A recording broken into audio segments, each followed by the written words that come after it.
আমার মনের ঘরেতে রেখেছি যারে, দো জাহানের বাদশা নবী কামলিওয়ালা রে, দো জাহানের বাদশা নবী কামলিওয়ালা রে।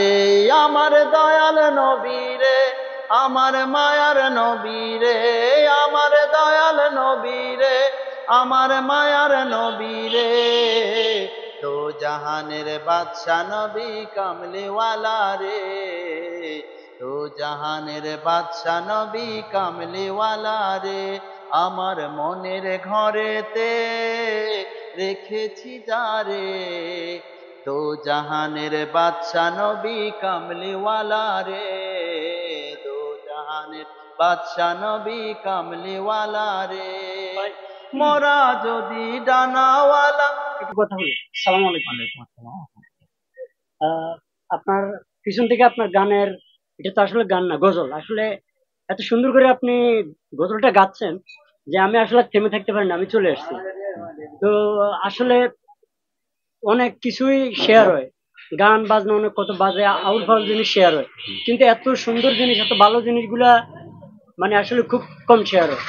তো আমি আসলে ভাইয়ের কাছে আগে জানতে চাইবো যে মানে আপনি এমনি মানে কি করেন, আপনার নাম কি ভাইয়া? আমার নাম মোহাম্মদ রাজীব খান। আমি প্রিন্টিং এ জব করি। একটু জোরে বলতে হবে ভাইয়া। আমার নাম মোহাম্মদ রাজীব খান। আমি ফ্লোর ইনচার্জ হিসেবে আছি, প্রিন্টিং ইনচার্জ চায়না ফ্যাক্টরিতে। তো আমিও এই পাশাপাশি গানের বা এই গজলের দিনের রাস্তায় চলার চেষ্টা করি আর কি। জানি না কিভাবে শেষ শেষ পরিণতি কি হবে। আমার একটাই চাওয়া আল্লাহর কাছে, আল্লাহ যেন আমাকে ক্ষমা করে দেয়। মানে আপনি হচ্ছেন ইপিজেডে জব করেন? হ্যাঁ, আমি প্রিন্টিং এ জব করেন? প্রিন্টিং এ জব করি। Floor incharge? হ্যাঁ, এটা কোন ফ্যাক্টরি? এটা হলো এই চায়না ফ্যাক্টরি, এই যে সলিম প্লাজা। আচ্ছা, আপনার দেশি বাড়ি কোথায়? আমার বাড়ি মির্জাপুর, টাঙ্গাইল। প্রিয় দর্শক, উনি কিন্তু পেশায় একজন প্রিন্টার, মানে হচ্ছে একটা Printing ফ্যাক্টরিতে উনি প্রিন্টিং ইনচার্জ জব করেন। তো আচ্ছা, আপনি চাইলে তো গান গাইতে পারতেন, কিন্তু গান না গেয়ে আপনি গজল গাচ্ছেন। আসলে কি, দেখেন, গান গায়ে তো অনেকেই ভাইরাল, কিন্তু আমার নবীকে নিয়ে কথা বলা, এটা মনে একটা তৃপ্তি শান্তি আছে।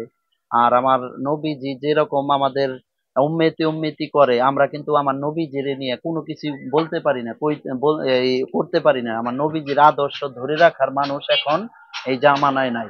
তাই চেষ্টা করতেছি, আমরা একটা ক্ষুদ্র পাপী নিকৃষ্ট লোক, আমি আল্লাহর রাস্তায় কাজ করার জন্য চাইতেছি। প্রিয় দর্শক, শুনছেন, উনি কিন্তু রাসূল প্রেমিক। মানে চাইলে কিন্তু কত গান উনি প্র্যাকটিস করতে পারতেন, কিন্তু গান বাজনা বাদ দিয়ে উনি গজলগুলো গাচ্ছেন, মানে রাসূলকে ভালোবেসে উনি সবসময় গজল গান। তো এই ভিডিওটা অবশ্যই বেশি বেশি শেয়ার করবেন, কারণ এটা শেয়ার করাটা যেরকম পুণ্যের, এবং এটা আপনার দায়িত্ব। এটা আপনি যদি বেশি বেশি শেয়ার করেন, তাহলে আমি মনে করি আপনি একটা ভালো কাজকে এগিয়ে দিলেন, দিনের আর কাজে আপনার একটা ভালো সাহায্য কাজ হবে। এগিয়ে দেওয়া দেখে অন্য আরো 10 জন কিন্তু এগিয়ে আসবে।